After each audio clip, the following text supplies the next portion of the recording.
The wind howled outside, a sad sound against the old creaking windows.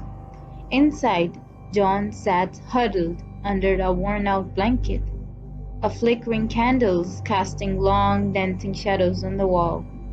He was alone, or so he thought. A sudden scream ripped through the silence, a high-pitched cry that seemed to pierce his very soul. It wasn't the wind, it was coming from inside the house. John's heart hammered against his ribs, a frantic drum against his chest. He knew he shouldn't, but primal fear pushed him under the covers. He was filled with a chilling and cold terror. He slowly crept towards the source of the scream, the hallway covered in darkness.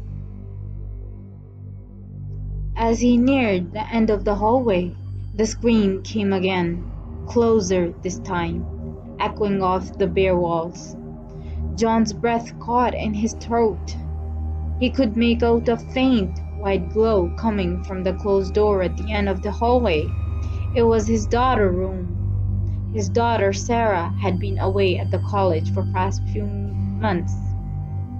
He swallowed hard, forced himself to think clearly.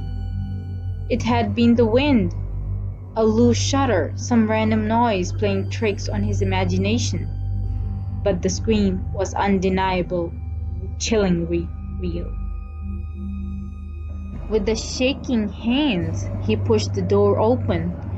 The room was dark, except for the faint glow from the window, lighting up the small dust-covered doll on the floor, his daughter's doll. Suddenly, the scream stopped. The silence was deafening, broken only by the howling wind outside. John stood there, frozen with fears, his eyes darting around the room. Then a chilling whisper, barely audible, came from the darkness near the wall. "Daddy, help me." John stumbled back.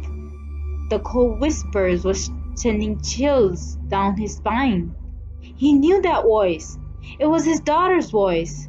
But it was also something else, something dark and twisted. The doll on the floor suddenly moved, his head turning to stare at him, its painted eyes seeming to gleam with the evil intent. Terror gripped to John's heart. He always told himself that these were just stories. But now, in the eerie silence of his daughter's room, it wasn't so sure. The room felt heavy, oppressive, filled with unseen presence. He fled, slamming the door shut behind him. Clutching his chest, his mind consumed by the haunting whispers.